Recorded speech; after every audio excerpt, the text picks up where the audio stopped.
than this hair shampoo.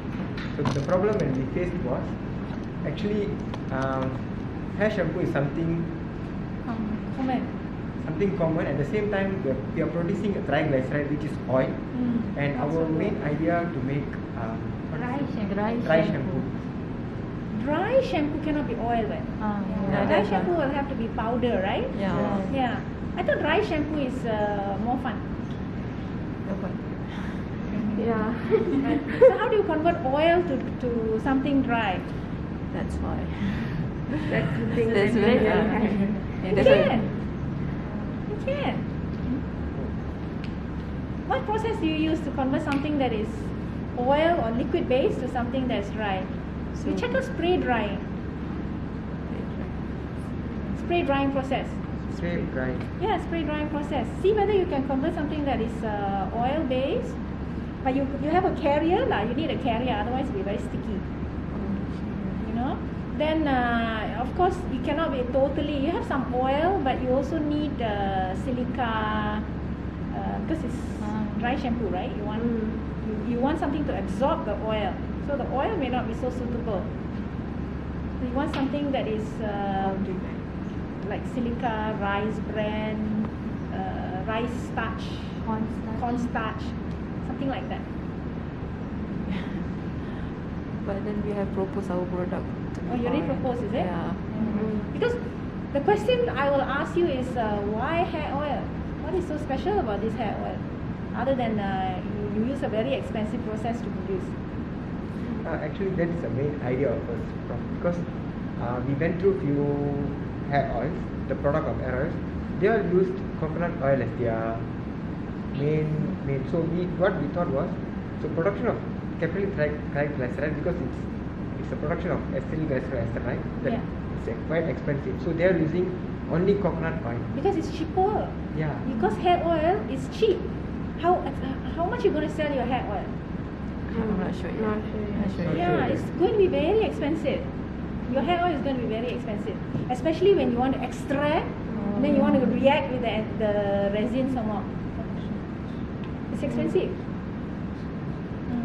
Because before this, when we proposed about the dry shampoo, Dr. Fang asked like how it's going to help everyone, like how the cleaning mechanism.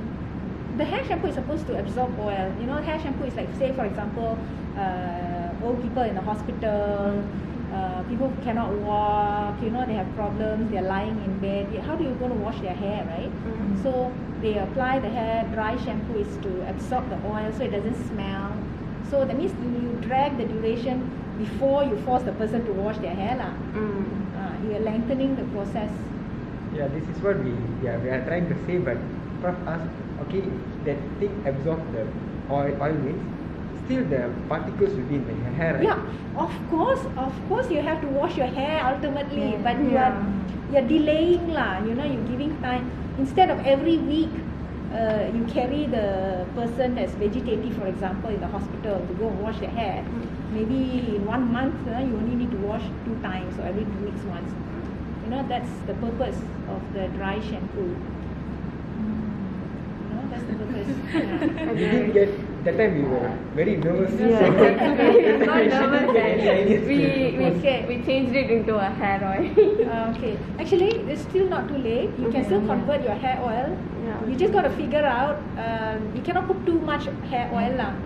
Otherwise, for the dry shampoo, it defeats the purpose. Then you become very oily, right?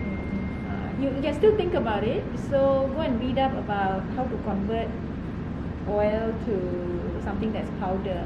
Yep. But Prof said the production of hair oil will be very expensive. Your hair oil is expensive lah, not other people's hair oil. But if we use the resin also, it will be expensive.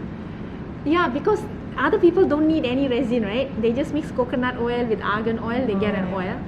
You still have, you have to pay for your resin, you still have additional process, you need to have a reactor. For them, they just need a mixer. To mix the So oil. yours is expensive oil. That's what I'm saying. So if you want to do marketing in future, when you come up to a marketing costing and everything, yours is going to be very expensive.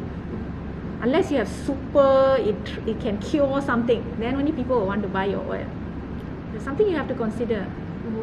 Because it's not just one project, right? You say you're carrying into four courses, right? Yeah. So ultimately, the other course will be doing the marketing, Yeah.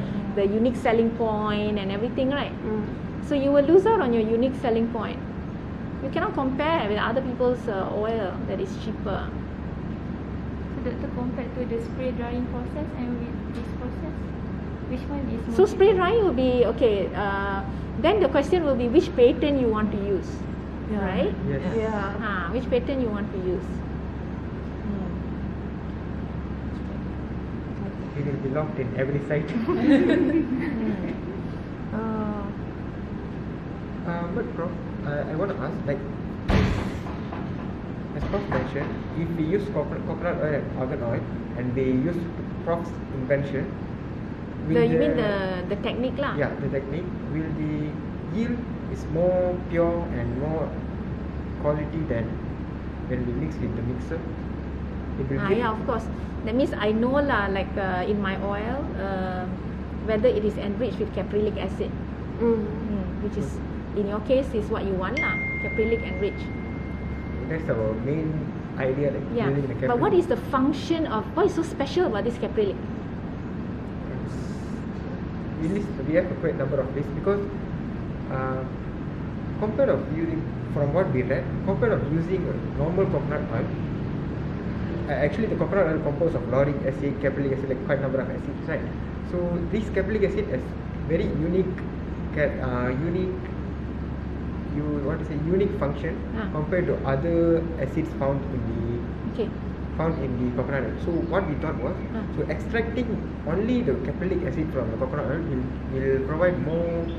will give more function of Okay, people's- I want you to go and check. Actually, caprylic acid, there is one paper in Mardi from coconut oil, right?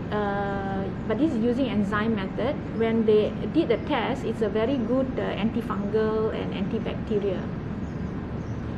Okay, so read up about it. It's I think a capric or something like that. It's a mixture, but from coconut oil. They did a bit of fermentation and it's got some. And they use lipase. It's a pattern. Yes, Dr. Kamaria Loh, you check. Used to work with her. She's also in that in this production of S-glycerol ester also. Okay, you go and check her patent from Mardi. Something about virgin coconut oil, the caprylic acid, right? So I want you to use that concept. That means what's so special about your caprylic acid in your hair oil? It has antifungal property. So it's a natural antifungal. In the whole world, there isn't any natural antifungal yet. Not for hair care, not for even skin. Yeah, not many. All are synthetic. That has a lot of side effects, antifungal. So your specialty, your special oil is that use that property of her caprylic acid, the fermented coconut oil. So your starting oil is a fermented coconut oil. So you can say you are reacting this fermented coconut oil, you are going to react with argan oil using my S-glycerol ester chemical resin. So you are coming up with a hair oil that has antifungal, antibacterial property. Natural. Okay? That's the specialty of your oil. Then you can sell it expensive. Then you can write there is no other hair oil that has natural antifungal. Yeah. So if our oil is antifungal and antibacterial, the target market will be People who have dandruff, people who have fungus on their hair, which is very common, malassezia. A lot of people lose their hair because of fungus. Babies who have cradle cap, seborrheic dermatitis, is fungus. So it's good for them. Okay? Alright. Can we start with our questions? Yeah. So now you got the idea, huh? Yeah. Okay, let's Thank start with you the so much, question. Prof. Maybe we can alter it. We make our life very Very much bright. brighter. because it was quite complicated for us. It was new also. Yeah, we yeah. have to go through the pattern and the Yeah. the one you wrote. Even it's not very easy to get the Yeah. patterns full article. Yeah. in Mypo internet. is not so easy, yeah. Yeah. Yeah. But I think you can get it from eSpaceNet, EP eSpaceNet. Yeah. Okay, ask me. So now we know our product. It's recording, right? Yeah. Okay. So doctor, we heard that Remedy has 3 series, which is Remedy Skincare, Remedy Sensitive, and so Remedy Care. Yeah. So shampoo that you produce is under Remedy Sensitive. Yeah. So can you tell a little bit about your shampoo and how it is different from other shampoo? Okay, our shampoo actually contains the oil, our nano emulsion, and the tocotrienol that we have in our emulsion is has wound healing properties. It has also anti-inflammatory properties. So our Remedy Sensitive series actually targets people who have eczema. Yeah, so people who have eczema is people who have inflamed skin conditions. So that's why the shampoo actually targets people who have eczema. Yeah, so it has to have certain properties, like it must be able to moisturize. It must also be able to deliver anti-inflammatory bioactives as well. Yeah. For our product, we plan to put 3 main ingredients, which is probably triglyceride and the additional of vitamin E and fragrance.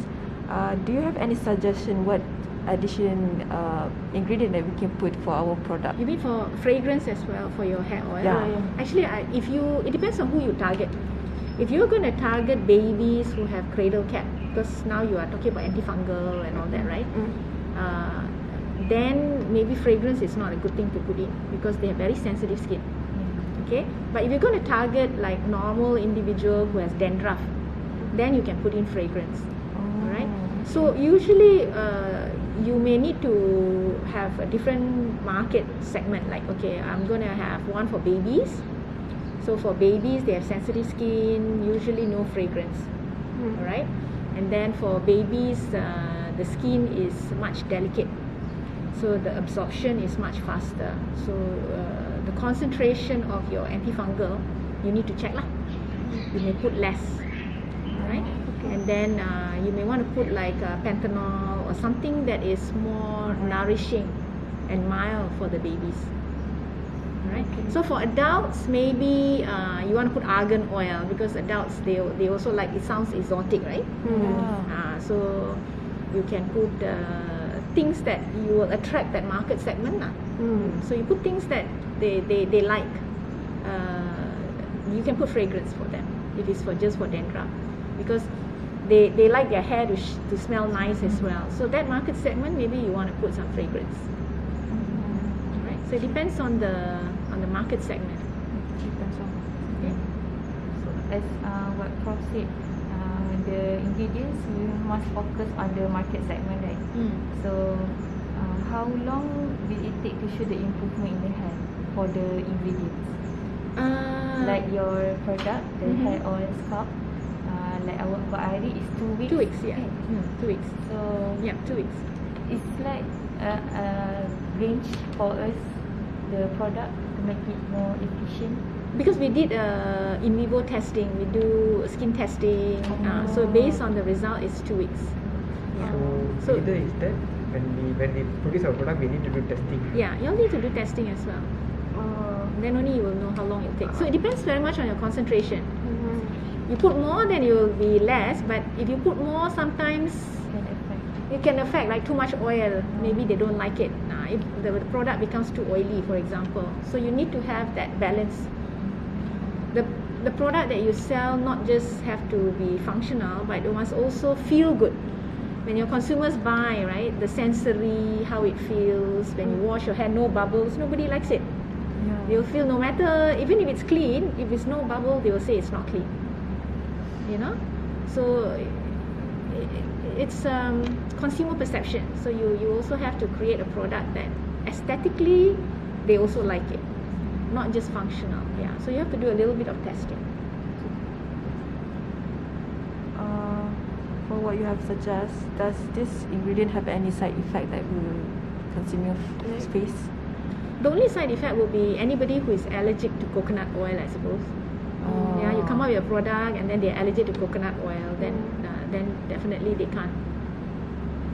Okay, but usually for hair oil, no lah, because it's on the outer. Yeah, you don't touch your skin that much, so not so bad. Okay, Okay, so Prof, so what was your prototype or idea before coming up with the product, the preparation? You mean when I first started, it was the cream. Cream. It was the cream. It's for eczema. It's for my little boy. Yes. Yeah. You'll know the story, Yeah. right? Yeah. Yeah. It's actually for my boy. So cream is not my area at all. As you know, I've been working with oils, right? Yeah. So when I have my little boy, 2013, he had very severe eczema.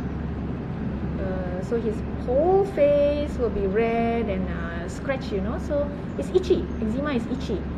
So every night, right, he can't sleep. He will scratch until the bed sheet is full of blood. So the whole night I will spend just holding his hands, preventing him from scratching. That's how bad it is. So I wanted to create something. So when I went to the pharmacy and I look around, when you go and see a doctor, the doctor will tell you the only thing you can put steroids. But steroids are bad long term. Yes. So when I look at the creams that are for eczema, I found that I do a lot of reading about what is eczema, and I found out that eczema is actually a skin inflammation. So you think that if you want to apply a cream, right, the cream should have some anti-inflammatory bioactives, right? But didn't have. So I was very surprised. All the cream in the market is just to moisturize. Just a moisturizer, just like any other moisturizer. So I thought, then how is his inflammation going to go down? So at the same time, I was working with tocotrienol. So we did a human trial in MPOB at that time, and it was for people who have cardiovascular disease. So cardiovascular is a inflammation condition, right? It's basically the body is a lot of reactive oxygens being produced. The body is inflamed. So when we gave them the tocotrienol as a supplement, wow, the levels went down. So when I saw the result, I thought, wow, this is 60 times better than vitamin E, tocopherol. Tocotrienol is 60 times better. So I thought, okay, maybe I apply on my son. But when I applied the tocotrienol, it was bad because it's oily. It was too oily. So it clogged up, it didn't feel good, and it flared up even more. So I said, so hard, I need to apply it in a cream form. But tocotrienol is not stable. When you put it under sunlight, the color will change. And then it doesn't last long. The stability is only for about 3 months, so at normal room temperature. And then I also wanted non-oily. Because when children are crawling, then all the floor will be oily, right? Yeah. So the project became how to change tocotrienol so that the color doesn't change, stable, and also non-oily. How to make it water soluble. So how do you turn something that is oil to water soluble? So that was the project. So that's what we did lah. So we managed to make it so stable that I can take my tocotrienol, put it in a cookie, and bake it in an oven at 180 degrees. It will still be there for 20 minutes. I will still have my tocotrienol. So if I bake it for 20 minutes, I still have my tocotrienol. So it's so stable. And we managed to make it water soluble. So even if I add my oil in my cold drink, it will dissolve. So we have the technology, we filed for the patent. So that patent won the Anugerah Harta Intelek Negara that year. Wow. Yeah. So that was very special. So we put that technology into the cream. And then the cream is so special is that when I apply that cream, right, the bioactive, the tocotrienol size, I control the size. So that when you apply, the tocotrienol go through the dermis layer of the skin within 2 minutes. Because I found out that skin inflammation is in the dermis layer. It's not on the upper layer. It's not in epidermis. Inflammation of the skin starts in the dermis layer. So I wanted the bioactives to go through the dermis layer, reduce inflammation at the source. So now I have to deliver my tocotrienol, my bioactives, right? I have to deliver it so that it will penetrate through the skin, go to the dermis layer, stay there. It will stay there for 2 hours. And then it will degrade. So how long did it take for you to create this product? We filed for the patent in 1 year, 1 year. but the project finished in 2 years. Okay.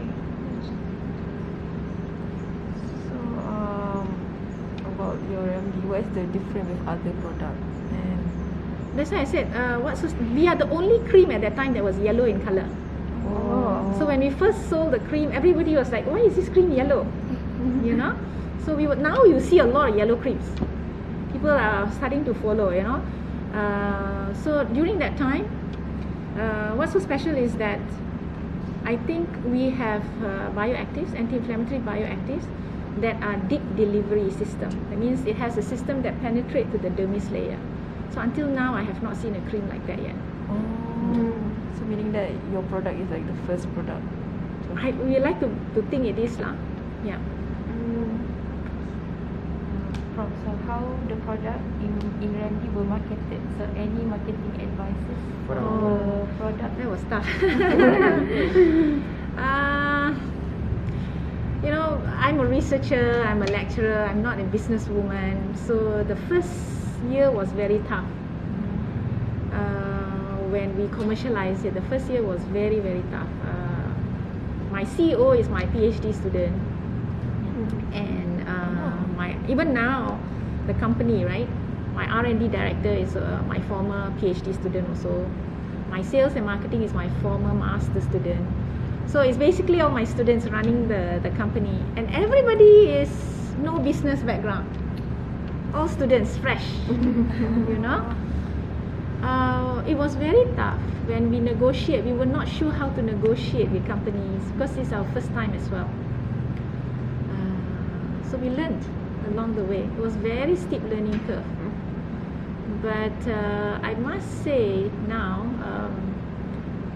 my sales and marketing director, my master student, she is very good. She wants to do her PhD. I'm trying to convince her maybe she should do her MBA instead, you know. So we managed to go into pharmacies. We would go into pharmacies. We would go into the clinic. We would go and talk to the doctors.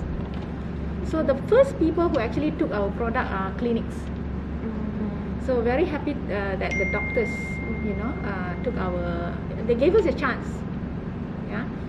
And then we went to the pharmacy. We went one by one and talked to them. They took our products, and then now, of course, Caring is taking our products. So it's much easier that we have a chain line.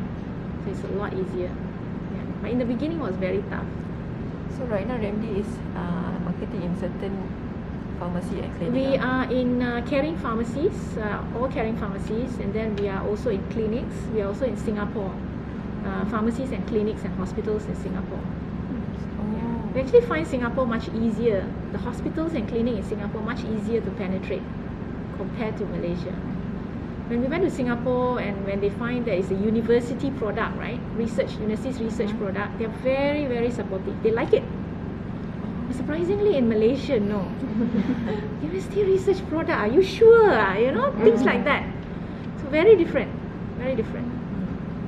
So in that case, doctor, if our product is antifungal, so we could also market, I mean like in clinics also. Yeah. And also in like hair salons also. Yes. We can go sell Yep. that. So you can.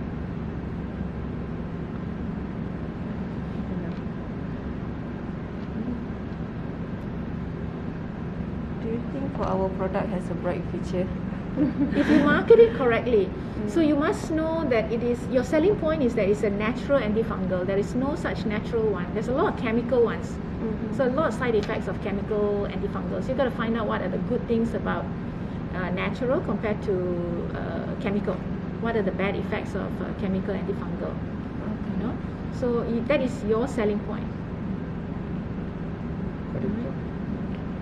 So Prof, this is the last question. So what is your advice for us Young entrepreneurs? entrepreneurs. Ah. This kind of bio. Actually,